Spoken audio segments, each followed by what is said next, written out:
Hello and welcome back to Logical Magic, examining esoterica. Hey guys, today I have yet another philosophical debate, basically, or a discussion, really, about the nature of good and evil and whether or not it really exists. And to discuss this, Rachel Garrett, who is an incredibly good sport because I lob out these incredibly weighty topics and I'm like, hey, do you want to talk about this? And she's always like, yes, I'm there for it.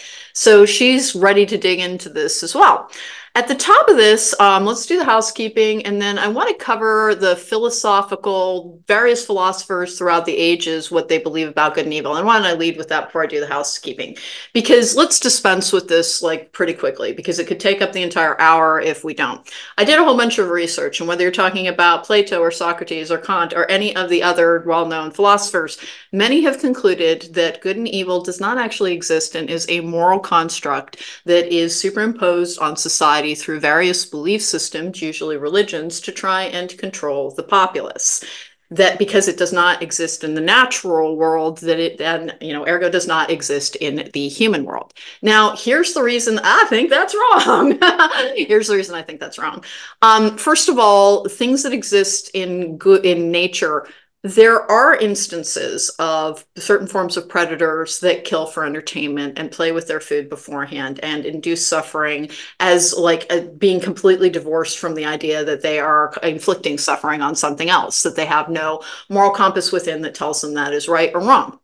We have to avoid binary thinking and black and white thinking in almost anything we approach because it's a rigid structure. It keeps us from growth. So binary thinking or black and white thinking is not actually a good space to inhabit.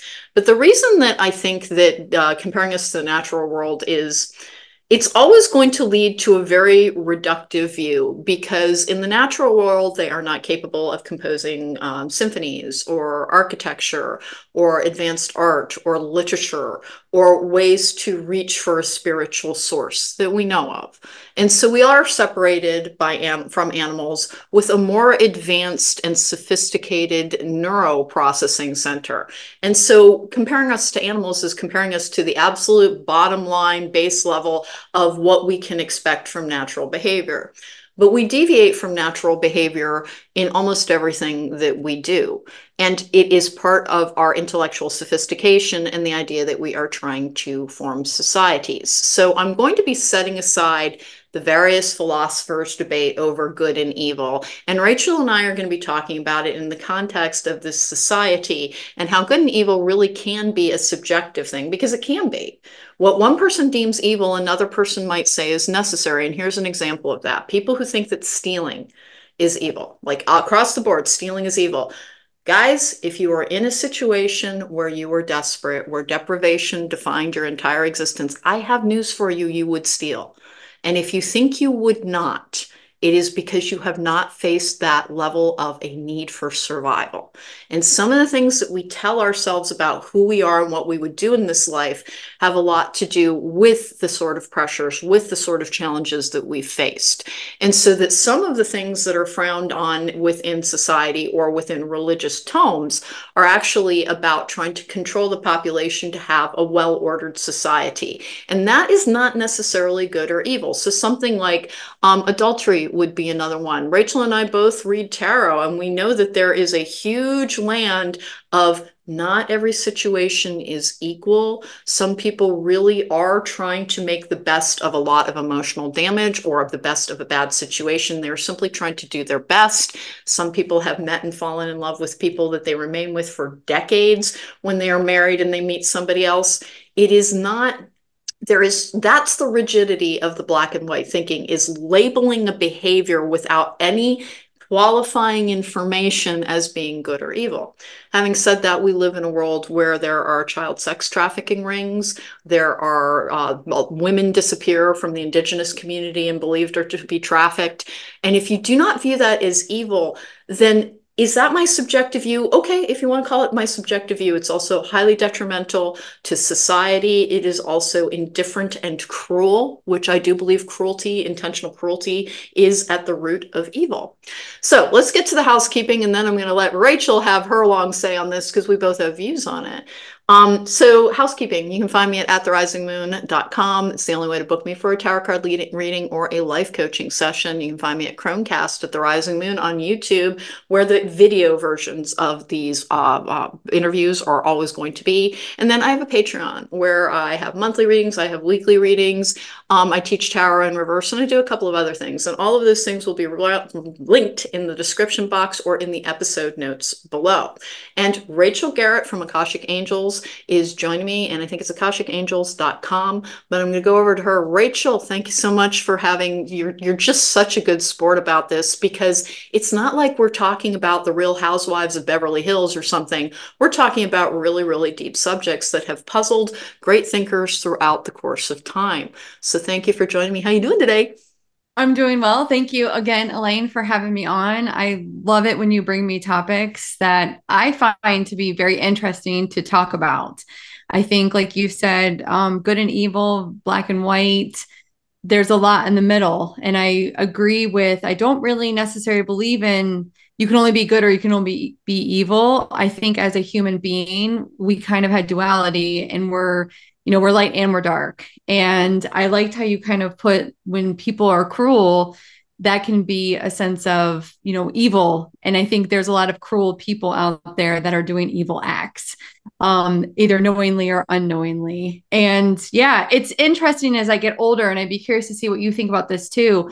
As I was very rigid, I think, in my 20s and 30s with this is wrong, this is right. Like, I know I'm right. And now I'm like, I'm not sure, and I like how you brought up adultery. I used to think that if somebody cheated on someone, they were bad, evil, terrible, evil human beings. Now I'm like, there's probably a reason. And, maybe we should show them some compassion. And it's very like I've gone from a very jealous nature and I had such judgment towards people of that. And now I'm like, I don't really know. And I think maybe that's where my goodness is coming out, is my goodness is coming out to play. My goodness is, and maybe that's also because I've worked on a lot of layers of my own trauma, my own hurt, because I don't want to judge any people. And I just find that so interesting. Like good and evil. Is that shadow? Is that light side? Is it better than? Is it less than? Like what is really good and evil? And also how our brains develop. If I sustain a traumatic brain injury, I might be a good natured person right now. Let's say I have a TBI and it damaged my frontal, cortex. I could be the biggest bitch you've ever met in your life. Like you just don't know. Like I'm sorry. I'm like my mind goes in so many different directions whenever you bring up these topics. I'm like, I don't even know what I'm gonna say. But we're not set in concrete, and we don't know who we Yes. become. And that is why the idea of like rigid judgments around who other people are and who we are Yeah. almost always doomed to fall, because Yes. our judgmental nature. And like you, when I was much younger, I supported the death penalty, for goodness sake, which I radically do not at this point in my life. Right. But when I look back on it and I examine who I was, and it really was about my own insecurities about who I was in this world and Yes. things inside of me that I had to heal that I had not. And a lot Yes. of the times, things like infidelity and the inability to find like a fear of commitment, a fear of emotional intimacy are the Mm. things that are most likely abandonment issues, frequently Mm. result in people who are prone to go straying outside of a relationship. And some people, frankly, are not meant to be in monogamous relationships, but our society puts them forward as the ideal of what we're supposed to achieve. And So so in true. that particular area, what we have to remember is that we're not defined by one area of our life. That we're not Right. defined by the best thing that we've ever done or the worst thing that we've ever done, but accumulation of all that we are. And we will have bad moments and we will have good moments. And that really is from an internal view of who we wish to be. And Yeah. so maybe when they say good and evil is a subjective thing, it means that only you can hold the view of what it is and that it is meant to be applied to you. Having Yeah. said that, in a world where true crime documentaries are one of the leading forms of entertainment, it is almost impossible to hear any of these stories and fail to conclude You are the personification of evil, my man. My God, evil with feet. You're practically demonic. There is some terrible influence in your life that makes you so deeply antisocial, which is really where the idea of evil really begins to spring, is society. We are safer as a group. We form together. Mm, We are joined together with people who are like-minded, and then people who stray outside of that norm can be labeled as destructive, or they can right, also be labeled as evil. Labeling, of right. course, is a limiting structure, and we try not to label ourselves. It's really important when you're trying to achieve spiritual growth to resist the idea that you should label another.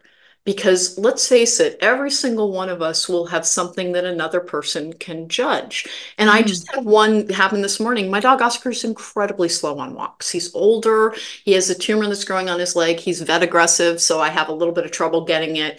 He's a very, very nice dog, but not to the vets. So I have a lot of trouble getting him treatment for growth on his leg, and they have decided to just leave it alone because of his age and its location. mm, And the thing is that he's very slow, but it's not because of that growth. Sometimes he runs and plays, and sometimes he doesn't. And this morning, I had to really hurry him across the street, trying to get across the street when traffic, from my perspective, basically appeared out of nowhere. And I'm sure to the driver, seeing me drag this poor dog, and it wasn't that bad. I was really just pulling him. It was clear that I was hurrying him, and he was not keeping up with me. I'm sure that person was just like, she's not nice to her dog.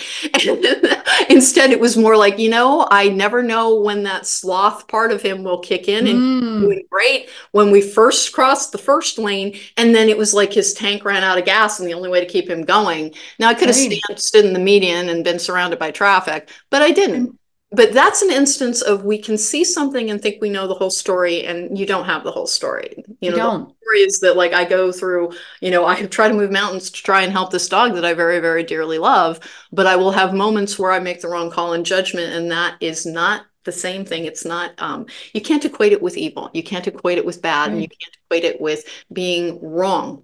It's simply right. a learning experience, is that, okay, maybe I should not be crossing that street any longer with him because he's so freaking slow and I never know when it's going to kick in. And I was trying to give him a longer walk. So I was actually trying to be really kind to the dog. But again, there's a person who passed by me in a Honda Civic who's probably like, why Like, do you even have a dog? yeah, it's the same thing with being a parent of a child. There may be moments where you lose your patience and you might snap at a child, like when you're in the store. Like, and then people turn and, oh, child abuse and CPS is called. And, people judge so quickly and they really have no idea what is going on and what happened in that moment. And And go ahead. it is part of a false construct around our confidence in who we are. Yes. When we see somebody doing something or behaving in a way that you're like, I would never do that. Listen, the set of circumstances may not have arisen, but chances are awfully good. There are very few perfect people. I've yet to meet one. Mm, Most people can be pushed into a bad moment, but the difference in the idea of good and evil is whether or not you catch those moments and try to figure out how to not have it happen again. yes. Need to do better. We're all a work in progress, and we're all trying to achieve. Having said that, with some of the work that I do, and part of the reason this whole topic came up was I started getting like pushed to work with Kali, because I work in theosophy and celestial and angelic magic, which uses the figures from Buddhism, from Christianity, and from the Hindu religion. And Kali is the goddess of destruction, and one of her descriptors is that she exists beyond good and evil. She is simply a force of nature, and that Hmm. is where the philosophers, comparing everything to the natural world, again, we are more sophisticated than animals, or at least in our best incarnations, we are. And so that is judging us by the lowest common denominator, our primal brain, if we're going to compare ourselves to what wolves and bears and anteaters do. They're going to do things that we are trying to be evolved beyond so that we can reach for a spiritual self to overcome the darker impulses within, which that little animalistic side. And when I work with Kali, and I do work with Kali, she is called the Destroyer, and I always work with the mother aspect of her, Yeah. which is appealing to her with like, hey, look into my heart. I have good intent. My intent here can be very pure, but I could still undertake the wrong action as a human being who only sees the view from my own world. And that's another thing to keep in mind, is that most people are doing the very best that they can, but they have a lot of pressure on them. And yet, as we have seen throughout the course of history, there can be a massing of an energy where some power structure is trying to achieve something incredibly, it can only be termed evil. The Spanish Mhm. Inquisition, the witch hunts that have happened in different countries throughout the ages, the multiple guys, because it's multiple genocides that are occurring right at Yes, a particular right moment now. and Right. right at this very, very moment. And part of the reason the Holocaust stands out so very much was that the Third Reich was horrifically structured in their ability to try and perpetrate genocide, but that most power structures have attempted some form of it, including the United States with the Native Americans, including the Yep. Canadian government with Yep. their own indigenous people. Yes. That is part of the Yes. like it's like maybe don't cast so much judgment around what's going on and see what you can do to help the suffering because things are always more complicated than we want them to be, and that's why avoiding binary thinking is one of the things that can lead you to a more advanced level into a greater understanding of self and others, which is really what a spiritual journey is about. Rachel, some more thoughts from you on this because I know it's like a topic that we're both like, yes. So what, lady, do you have to say on this? Well, I like that you brought up, working with Kali. It's like working with Lilith or working with Hecate or, working with these powerful goddess energies. And, they can bring out a almost animalistic nature inside of you that is like almost looking for a place to scream. Like I feel like as a woman, I have a lot of rage inside of me that has been pushed down and like almost can be deemed maybe evilistic in nature. And it's like, no, if I work with some of these goddesses, they can bring it out in a healthy manner, but it's tapping into that energy of rage and that energy of sometimes maybe hatred towards myself, sometimes of maybe hatred towards things that somebody has done to me, maybe not the actual person, but maybe the action that happened. And it's like I love bringing those energies in, and it's like, okay, yeah, like it's funny, I'll have a goddess pop in when I'm at work and I'm like, why are you here right now? And it's like, I mean, Hecate, she's one that comes in sometimes, and I'm not somebody who she's a very interesting energy for me. And I'm like, huh. And it really forces me to look at light and dark. It forces me to look at the dark aspects of my being. Okay, Rachel, where have you done these things that you can kind of tap into and heal? But it makes me feel as a more balanced human and also as a more balanced spiritual healer by being able to tap into good and evil, black and white. And I like that you kind of brought up too about, we have all of these true, Dateline, 2020, all of these things. And I find it interesting because I watch them a lot because my partner is obsessed with them and whatever, that's fine. I want to spend time with him and that's what he wants to watch. And then I'm like, as a spiritual healer, should I be consuming this kind of content? Should I be, bringing this in? And I have to tell you, every single one, I'm like, they're innocent. They're innocent. Like, I'm so like, I don't know. Like, I feel like everyone's innocent, and it's just, it baffles me. And then I think, and I bet you do too. It's like, well, what trauma did they go through? What did they go through as a child? What did they go through as an adolescent? Let's look at the recent case of, was it the Crumblies? How the son went into a school and murdered people, and then the parents were found guilty. 100% agree with that case. That son was crying out for help, was saying that he was going to kill people, was saying that he, needed assistance. And what do? They go out and buy him a gun. They go out and buy him a gun. And the mom texts him and says, oh, just don't get caught. Just don't get caught. And it's like, wow, wow. Those parents had an opportunity to help that child, a child, go and get professional help, and I'm just like, is that evil in the kid or is that evil in the parents? It's like they didn't identify the goodness in him and they didn't allow him to get help. And now he's in jail for the rest of his life. And now the parents are going to be in jail for a long, long time. And I just think that's such a sad, sad case that we had to deal with in America. Well, It's so sad. It's a perfect one to bring up because that is a micro example of what is a macro problem. And Yes. his parents abdicated responsibility for helping their teenage son with his anger, with his confusion, and with his pain. Hmm. They treated it as just something that was normal or natural in his problem, and they didn't reach out in any way to guide him towards better choices, towards a better understanding of self. Yeah. And almost every societal ill that we have when we start breaking it down has to do with society abdicating responsibility to help those who are suffering. Yeah. Because suffering is one of the things that does promote what we then term evil. Now, let's be really clear here because, like, there's clients out there who are like, you have removed a demonic entity for me. Surely you believe in evil. Yes, I absolutely 100% Oh, believe. yes, 100%. I just 100%. I just think that it is a primal universal force that can attach itself to somebody versus a state that we inhabit through what we believe and actions we undertake. Meaning that I don't think somebody who cheats on a spouse is evil. I think that they likely have an attachment style that was damaged and that they don't fully understand themselves and that they would fully benefit from a greater understanding of self and that we Yeah. become different people over the course of time as well. So something somebody might have done before they were 25 is not what they are capable of doing when they are 50, when they are far more mature and have a Very greater true. understanding of self. Very But in true. the case of the people who ignored their son's clear and obvious antisocial threat to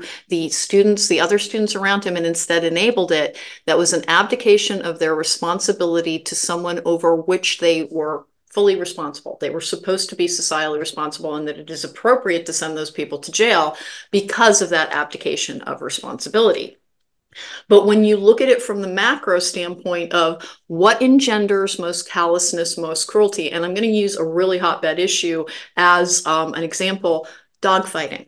Dogfighting, I used to live Ooh, in Missouri for 4 years. I don't like I was not a right fit for Missouri, but I met some lovely people there. I also met some people who are absolutely horrifying. This is not a judgment of the state of Missouri that is going to be pretty much anywhere.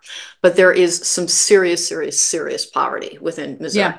And poverty breeds callousness. Callousness Mm, breeds cruelty. If the world has been indifferent to your suffering, you are far more likely to inflict suffering. And in fact, dogfighting is found mostly in socioeconomically deprived communities. yes. The world around them is completely indifferent to the we don't have enough to eat, we don't have enough opportunity, the only way to provide for ourselves is through criminality, then the way you are treated informs how you treat others. And in the case of the shooter that we were talking about, his Yeah. parents were absolutely indifferent to his pain and in fact exacerbated it by giving him a weapon. And then Yeah. he did something absolutely awful because the people who were supposed to love and care about him did not. He then did not act like he had any connection to the people around him other than to inflict still more pain from his suffering. And Yeah. that suffering in Buddhism is considered suffering is just part of being a human being. It's part of being Yes. a feeling being. It is part of life. It is true, actually. That's not all life is, but if you want the sensations of happiness, joy, love, all of the good things, you're going to have to accept that it comes with that pendulum has a backswing and it goes into a different and a darker land. That we can be lost in suffering and then commit evil acts. And that when appetites come into play, where we're talking about things like, the guy in, I think it was Cleveland or Cincinnati, it was one of the Ohio places, who had those four women held captive Yes. and like his brother had been in the house and like everybody was like really the brother didn't know and he's like well he was always playing loud music and do I really believe the brother I don't know. I don't know. I hope he's telling the truth because he enabled something absolutely horrific if he wasn't. But that man killed himself in jail. I think his last name was Castro, rather than face the consequences of his actions. Yes. But that if you cannot deem that, like, there has to be a point at which you say, this has reached a level of inhumanity that it no longer resembles the humane or human structure that I can relate to. If it Right. is past that, it becomes evil. And like with the Third Reich and having, ovens to dispose of human beings, it's like if you don't recognize that as evil, we're not going to have a very long conversation. because Yes, it it's like, is okay, evil. we come from a completely different viewpoint of what our responsibility to one another really is. And that is when I look at good and evil, I do believe that we have an obligation to one another to try and care for one another. And that is part of a belief system that I was raised in, but I don't practice Christianity. It is Mm, partially because most of the Christians I know aren't practicing Christianity either. They don't realize that you're supposed to be living the teachings in how you treat each other, not yes. saying you died so I get the pony in heaven. And I believe it's like you're not, if you're not living his teachings, you don't really believe. You don't. You think you do, but you're taking the convenient part that then forgives you for all the bad crap that you do. And that is not what is all the central figures of religions had teachings about how we are supposed to approach each other with love and with kindness and with caring. And when we do that, we have stronger societies, we have happier people, we have healthier people. Look at every single Scandinavian country that, like, people in the United States will label as being socialist, but they take care of one another. Yes, And they at the do. base of the idea of socialism, and I wouldn't really call myself a socialist, but at the base of the idea of socialism is the idea that we have an obligation to sustain and support and to maintain a society, and that it might involve personal sacrifice, but that it brings more personal safety to each and every one of us. So it behooves and it benefits every single last one of us when we act like we are part of a society and a civilization that is trying to maintain.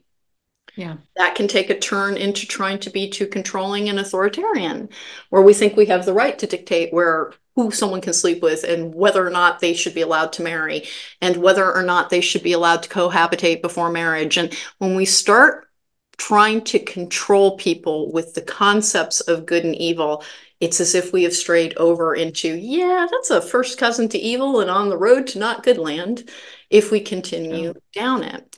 So, Rachel, in your own experience, outside of criminal documentaries and things, how have you seen evil at play in this world? And do you think that, like the idea of a divine, and remember, whenever I talk about the divine, I am not talking about the God of the Bible. I am talking about a unifying central divine force in much the same way that Einstein referred to God. I am referring to that concept, the highest consciousness that we can achieve if we are in fact all one, which Mm, creates a problem with the good and evil paradigm, is if we are in fact all one, then if you are judging somebody as evil, you are judging them as lost. When in right. fact, most of our life is a determination of the choices that we undertake. And if we logically undertake choices to try and become the best version of ourselves that we can be, we go more and more towards what are often termed the idea of good, which is charity, kindness, caring for one another, extending forgiveness, as a for instance. So, Yeah. what about you, Rachel? Tell me your story on this one. I will say that I feel that in my life, I have definitely experienced evil. I've experienced people that have made evil acts towards people. Let me bring up, this is what's coming to my mind right now is mental illness. I feel like maybe not as recent, but maybe in the 90s, the 80s, people with mental illnesses were deemed as evil, and it's like they didn't have the professional help that they needed. And I look at somebody like my mom, my mom has multiple personalities. And people may have deemed her as being evil, and she was put into a mental institution for a lot of years. And it's like, but if you talk to her now, she's come out, she's a loving, wonderful person, but it's like I know back then she was judged as being evil. I look at, people who commit suicide, that's an evil act. They're going right to hell, but it's like, well, how can you really say that? You don't know that. You're like, you don't know what happens in the afterlife. Like, you know what I mean? Like, and then I look at my brother, he committed suicide. And it's like, and then for people to say, oh, he's going to hell. Well, who are you to say that? And who are you to make that judgment? Okay, And I so do, okay. like really, really quickly, we need to add something in here. Hell is a fictional Sure. construct. It does not Yes. appear in the Bible until like the 1500s or the 1600s. I can refer you to Dan McClellan, who is a scholar of the Bible, who has done countless, countless TikToks and YouTubes and all of these things to tell you what's really in the Bible. Yeah. The idea of Satan and the idea of hell are things that began to develop, and it's a control for the It population. is. Guys, it's not. Now, is there a form of darkness that people can be trapped in? Yes, from the spirit work that I do, there is. But it is not something you are condemned to because you gave into too much pain, which is all that's Mm, going on with people who are suicidal or who have attempted yes. suicide or who commit suicide. And one of the, if you really want to talk good and evil, is it may be a little bit evil to condemn somebody for being in so much pain that they could not continue to go forth. Instead of, why didn't we help that? Why don't we have a society that helps people more with that? Why don't we have a society that has resources that you can reach out to when you're at the end of your rope, that is not a suicide line where people are telling you, hang on there, it might get better, it will get better, just keep. That is not actually a remedy. It's a band-aid when people need a tourniquet.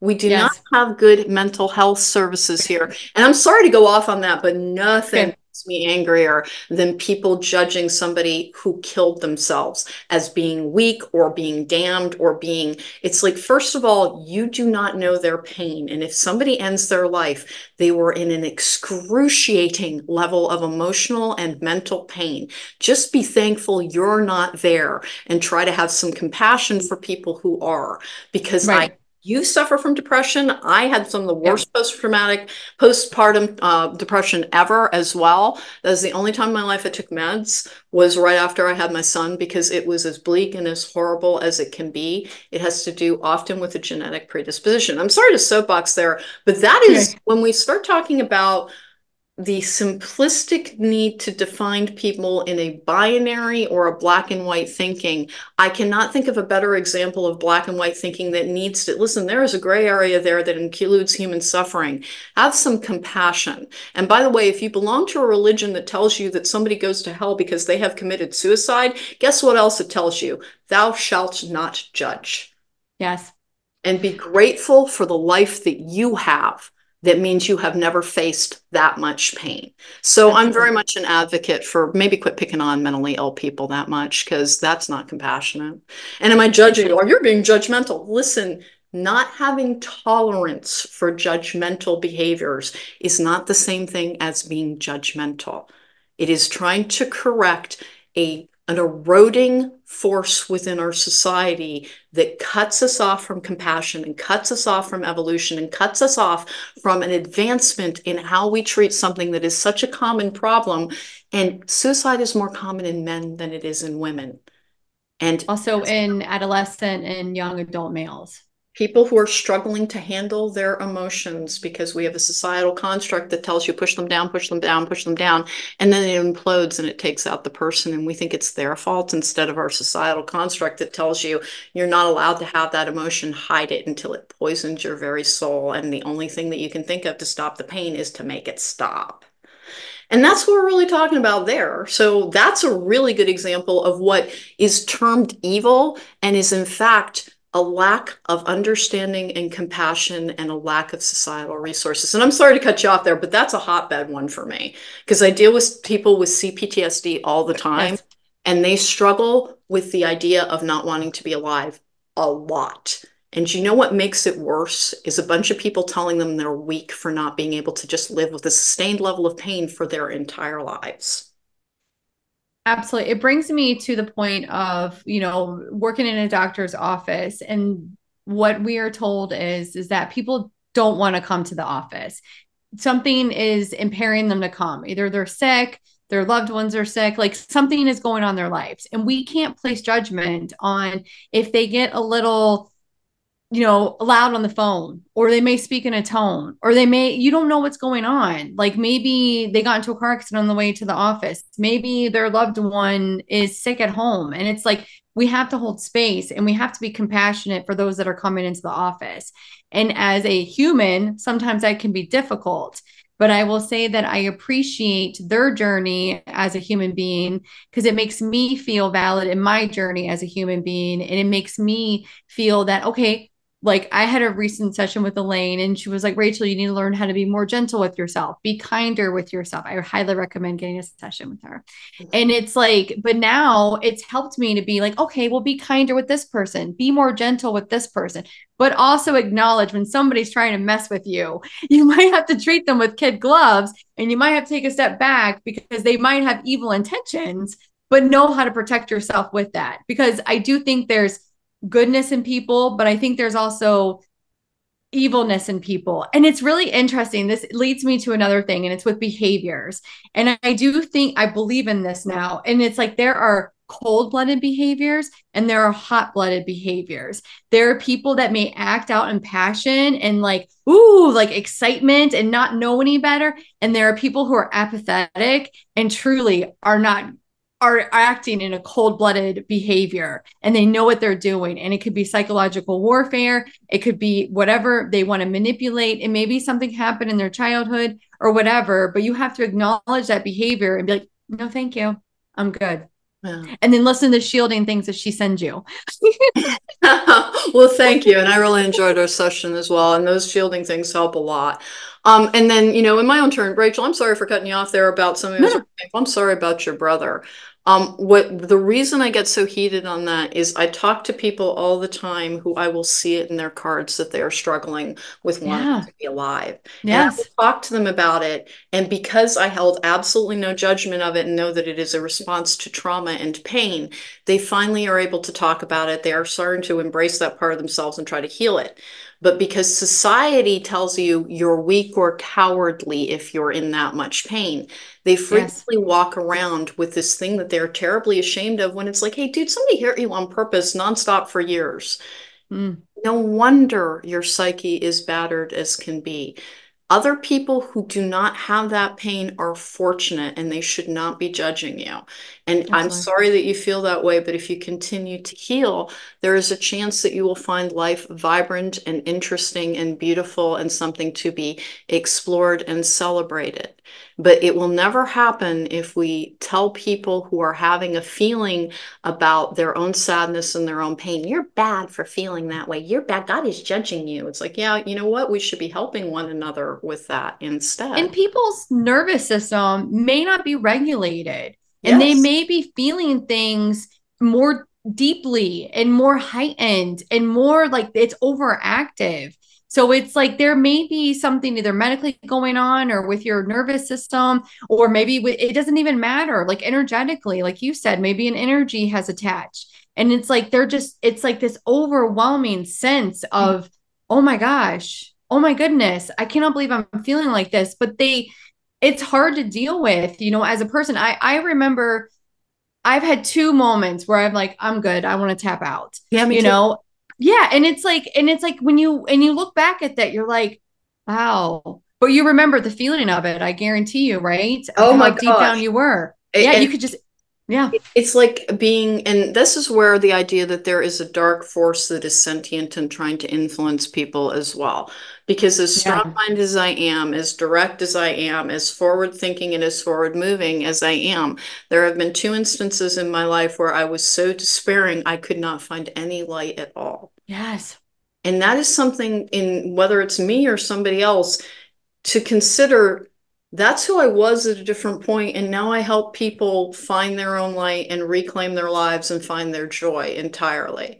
And the only reason that something terrible didn't come out of those two moments in my life is, and I talked about it on a podcast with Bethany and the codependency thing, was it like when I was thinking about it, my rational, logical mind just cut in with the voice that I use when I'm like, oh no, that's in there. Where I do that, I know I do that. I have command presence, I guess. Was that kicked in my own head where I was like, there is no man on this great and verdant earth that is worth dying for. Get a divorce.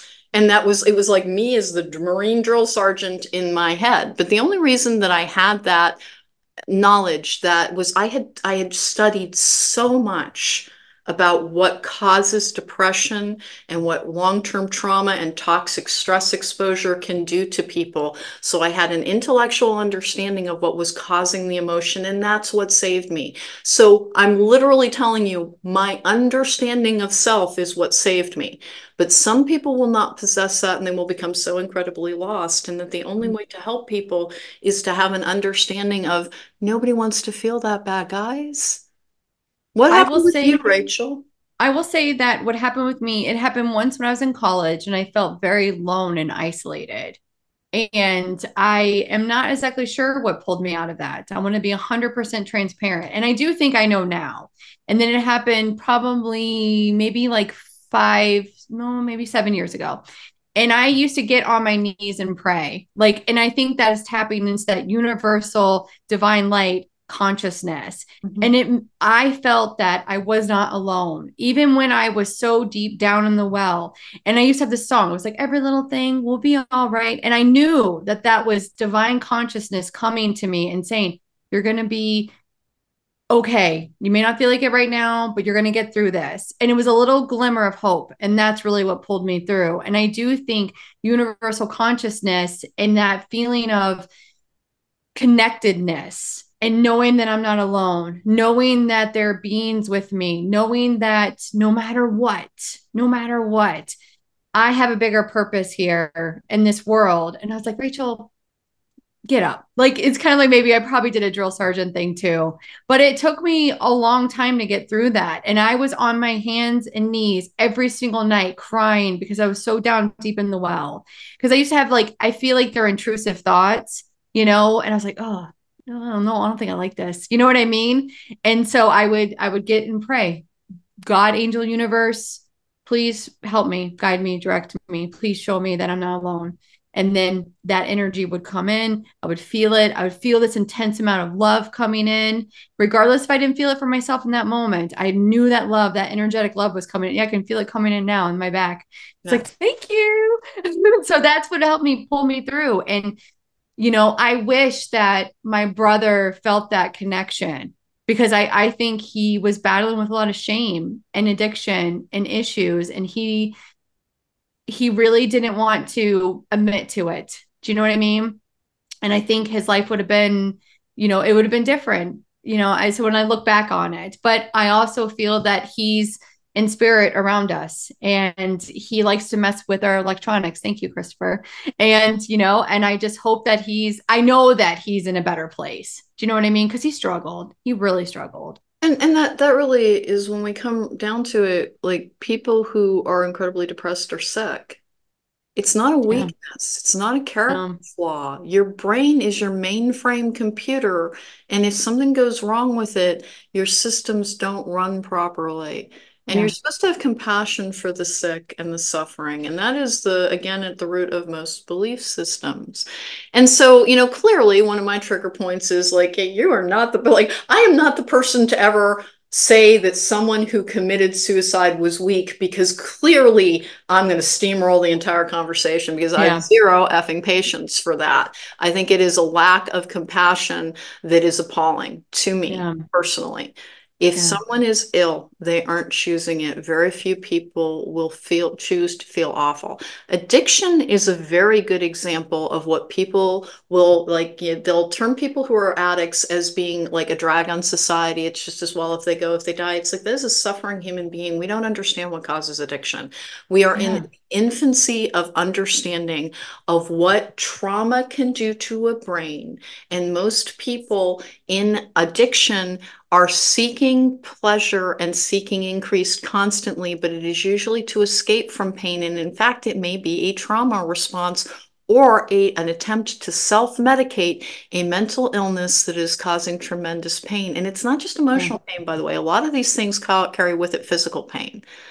Some of the work that I do in helping people overcome triggers from CPTSD, what people don't understand from the outside is that a trigger in PTSD will frequently carry with it a lot of negative physical sensations up to and including pain.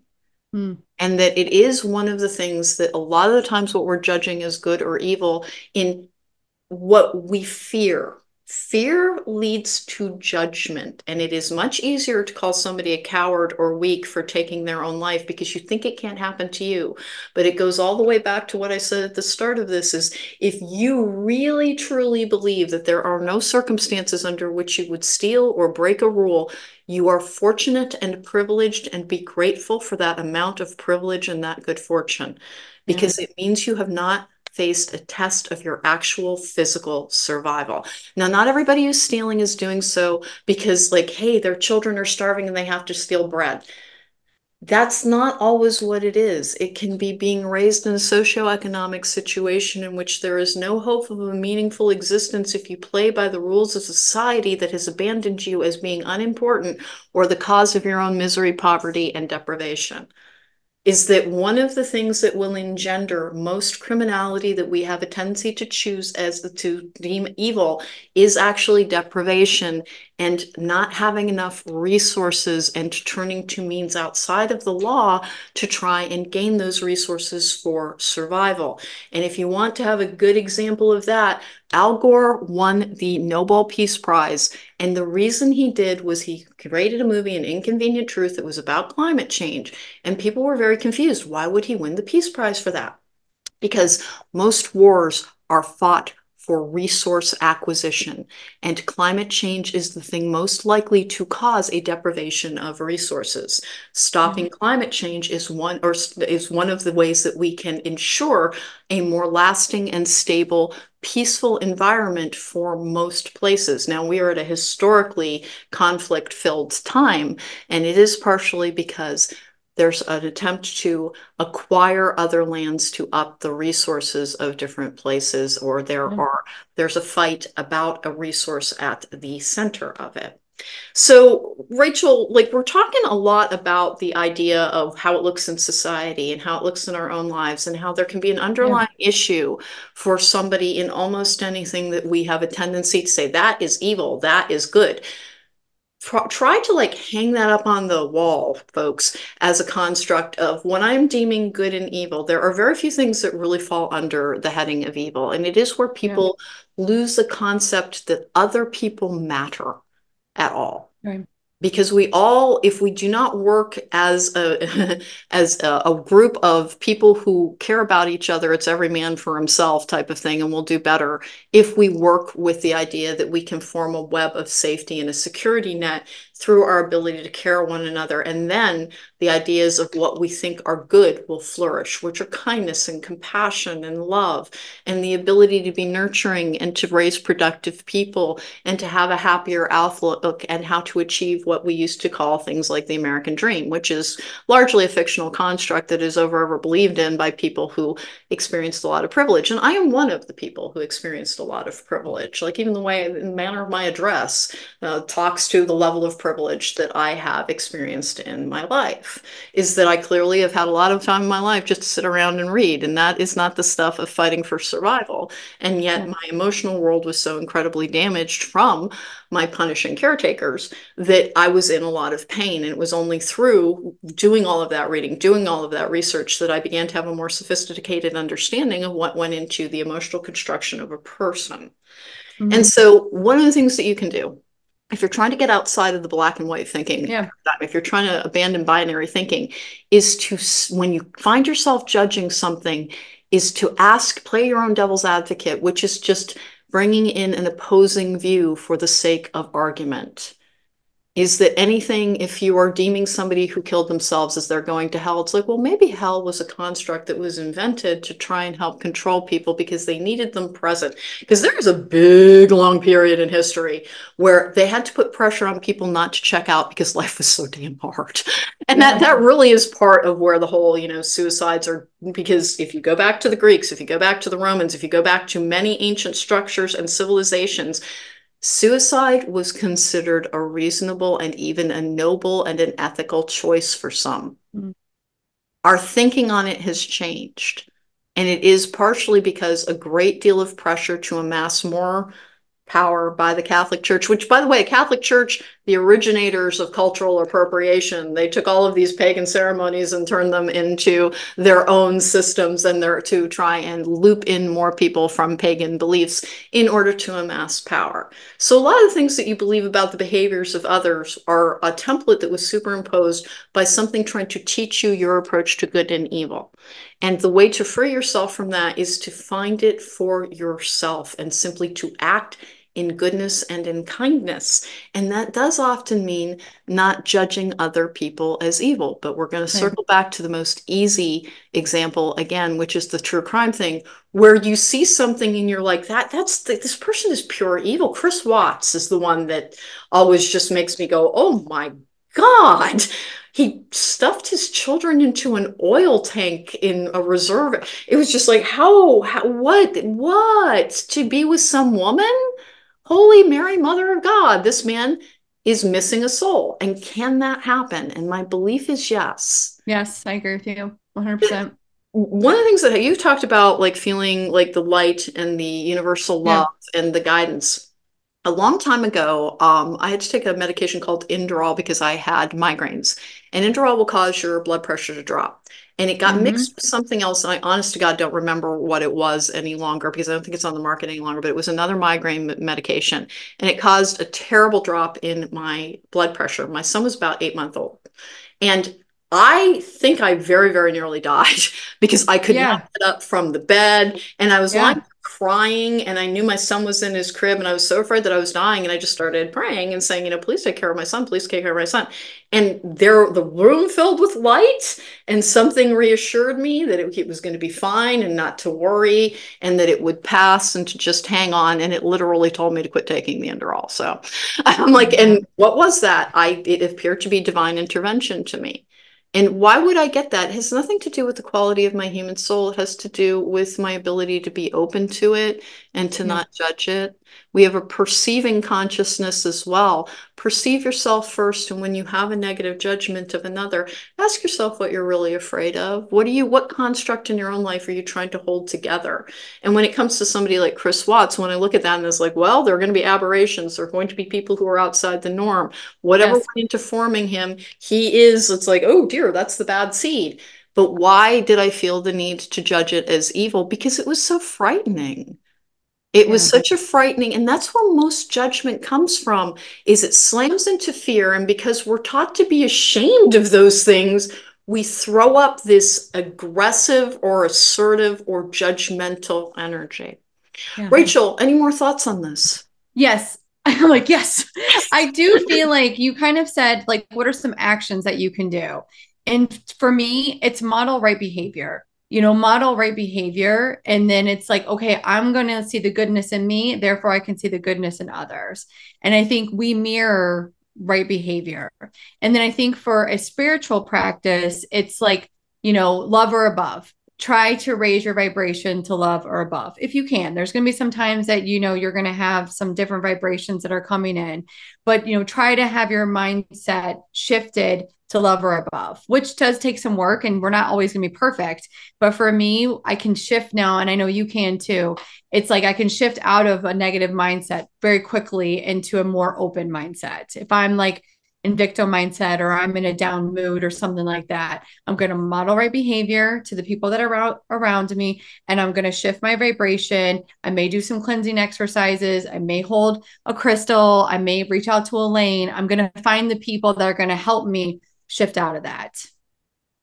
That to remember that if fear is at the root of most of our judgments, then the idea that we can alleviate our fear by being more open about it, because anything dragged into the light, if it is truly dark, begins to wither and die.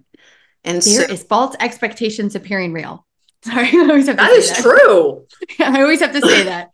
Fear is false expectations appearing real. We catastrophize things. We go into our thoughts, and a lot of the times it's just not true. Like you have to like come on, like just come on.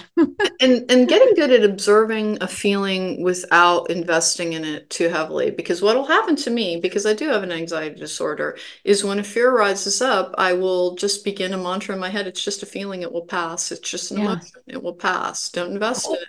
It's just a feeling, it will pass. I have one more thing, and also because you said this, ask a question, and the question I always have is this ultimately true?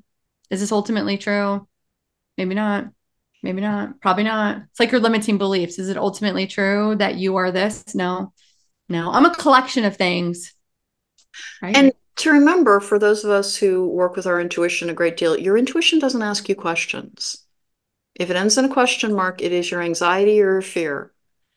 Intuition comes to us in definitive statements. It gives us information about how to make a current set of circumstances better, even if the information is not necessarily of a positive nature. And I'll use an example, because another thing that inspired this was the whole bear versus man debate that I don't Oh know. yeah.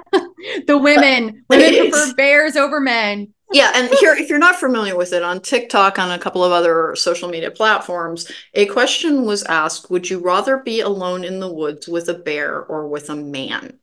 And the women that they were asking in this, person on the street thing, most of them said bear. And here's why, because bears work within believable and predictable outcomes. And if they do go bad on you and decide to maul you and kill you, it's within a finite, even though bears eat their prey alive, it's going to be over pretty quickly. And then we Yeah. already covered some of the things with, well, men and keeping people in basements. And it's not all men. Obvious it's not all men, but we can No, there's tell some from the women. outside. We can't tell. It's not like they're going to hold up a truly valid sign of I am evil, I am good, you can trust me, I am safe. It's like it doesn't work that way. People conceal their darker sides and their darker motivations by choice and as a plan.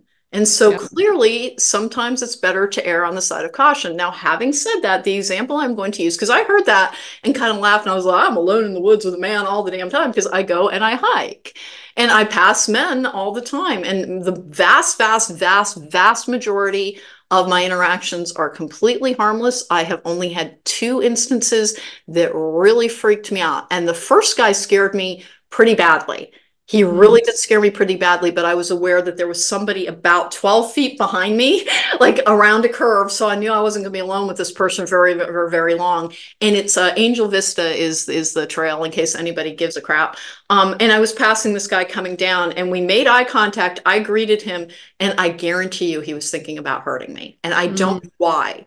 But like the look on his face was very hostile and angry, and only the fact that I knew that it's like technically you're standing close to the edge, and if you do anything, I have no compunction about pushing you over. Like that was it. Like I'm a strong little person. I was not worried about that part, and I knew somebody was behind me, and I knew there were people above, and I knew that there wasn't any real peril. So I didn't even really react to that. Now I need you to understand. I have talked to men out on hiking. I've had a couple of people Yeah. who made me a tiny bit uncomfortable. This is the only guy that I was like, he would like to hurt me. And then I want to say about 4 weeks ago, I was hiking and it was one of these, overcast days, which I love because I'm very fair skinned. And so it can be really gross out. And I'm like, let's go hit the trails because no sun. So it was a weekday. I was doing that. My car was the only car in the parking at the trailhead. And I was hiking up, convinced that I was going to be alone because no cars whatsoever. I turned around because I just got a weird feeling. And Yeah. literally the biggest man I have ever seen was about 20 feet behind me. And I was married to a guy who was 6'3". I don't really actually go, oh, big man, eek. But I took one look at him. He was unkempt. He gave a bad vibe. And there is this thing with the intuition comes to you into clear Yes. statements. I took one look at him and I heard run. And I was like, okay. So I went scooting up that trail as fast as I could. I'm very familiar with the area. I knew that there was an overgrown mountain biking trail that I had cut down through multiple times, and that I'm 5'3", that I had to bend over significantly to get through, and that if I could get in there, there was a thicket of bushes that this man would not be able to see me, even with my bright red hair or my bright purple jacket or my bright purple backpack. And so that's exactly what I did. And from his perspective, I was lost to sight. And I did see him pass by, but that Mm. was the only time that I ever had a feeling of get away from that person. And I must have seen 300 men at this particular point. So it's fairly rare. But that's the thing that we need to understand is that true evil is fairly rare, but true good Yes. is a choice that we can make from moment to moment to moment. Yes. And that when you really want to, if good and evil is too black and white, too binary, too labeling of a concept for you, then think about light and dark. Go towards your lighter aspect, which allows you to have compassion, to see people as just having their own struggles, as being a great deal like you, and that you do not need to fear what's going on with them, which is what Yeah. happens when people judge suicides. Is they want to firmly believe there is nothing that could put them in that situation. And so it's about evil and it's about weakness and it's about cowardice. And it's like, you're just fortunate to have a different form of brain chemistry. Yeah. It could happen to absolutely anybody you love. And they Yeah. won't tell you about it if they think that you would judge it. And so you really could be setting yourself up with your judgmental attitude towards something that you could help prevent in somebody that you love, because it is transitory, as you and I found at different points, is if you Yeah. just allow it to be a transient thought, the feeling will pass, the emotion will pass. I just have to hang on through this darkness, then you will get through it. But if you're judging yourself for having that darkness, you're far more likely to give into it. So try and think about light and dark, and that for Yeah. anything that we might see, one of the criminals that we talk about that are our easiest examples of evil, quite frequently they come from backgrounds that they were treated with such absolute disregard towards their humanity, they lost the Yes. ability to regard other people's humanity with compassion, Yes. that they are created rather than born monsters. But born monsters also exist. There's a saying, psychopaths are born and sociopaths are created. And that I would agree it's with that. that when we want to talk about overcoming evil, it doesn't come from beating each other up with religious tomes or judgments of behavior, but in extending kindness, compassion, understanding as much as we can, because those are the things that are likely to alleviate the suffering that often adds people towards evil acts. And then addiction and compulsivity issues also come into play. And that also responds to compassion, to treatment, to a better Hmm. understanding of self. Rachel, any closing thoughts on our deep, deep, dark, dark subject this morning? I think, like you said, trust your intuitive hits. Trust your intuitive hits. They're not going to lie to you. Yeah. I guess the only other thing that I would add is that to remember that we all have a subconscious mind and it's a dark soup in there. And sometimes you will have a thought that is jealous or angry or hostile towards another person. Yeah. And when you ask yourself, again, since love is the energy we're trying to inhabit and fear is the opposite energy of that, that a really good template to apply to those things is, what am I really afraid of? Hmm. When we're jealous of another person, it means that ultimately we're afraid we won't have enough of the thing that we think they possess. But when Yeah. we're jealous of somebody, if you want their blessings, remember you have to carry their burdens to get to, you have to have the exact same life experience to get the blessings that they have. And that, like, I will encounter that sometimes with people who are jealous of some of the abilities that I have. I'm sure you do as well. It's like, that comes from trauma, right? It left receptors open, like really, really wide because I lived in terrifying circumstances. It's not something to envy. And Hmm. like to get that same gift, you would have to go through those same circumstances. But that doesn't just apply to things like jealousy. It can apply to what causes somebody to be evil. And again, indifference to one person's pain can then lead them to being completely indifferent to another. And then they Yeah. start to view others as being less than human, which is what happens with all those men who are serial killers.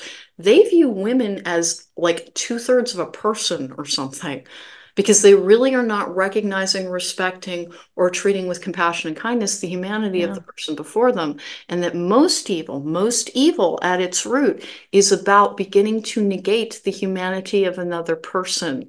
And that is why the idea of being judgmental is one of the things that enables evil, because Mm. it is shutting off the view of another person as possessing their own humanity, of their own struggles, of their own pain, of looking for the solution for the behaviors that we do not want to see within our society. And then Yeah. to remember that being judgmental of another is not the same thing as having sound judgment for yourself. The only person that you should apply judgment to, and it can be done kindly and compassionately, is of yourself, to see if you are living the life you wish to lead and having the relationships you want. And sometimes it will mean recognizing the humanity in another person, but knowing that they don't belong in your life.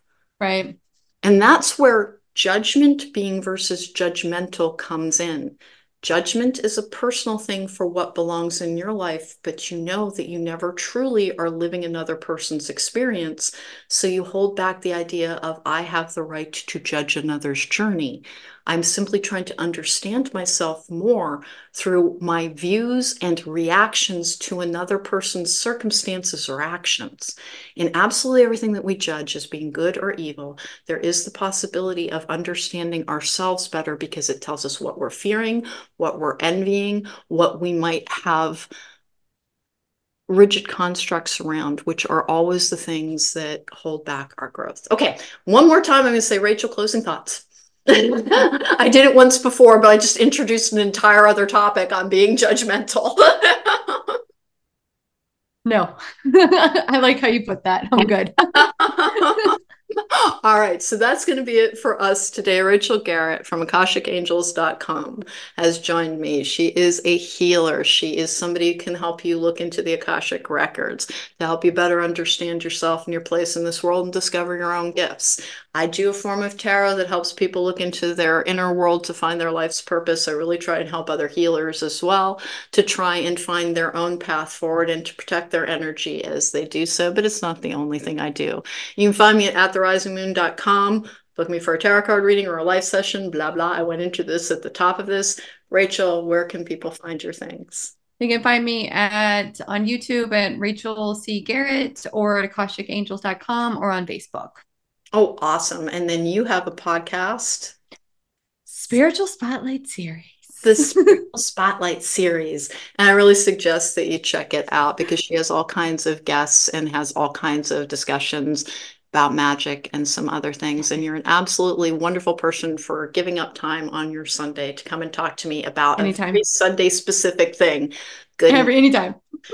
Please remember, in the light and the dark, we are meant to have a darker side and we are meant to Yes. understand it so that our higher mind, which is what separates us from animals, can choose to overcome it.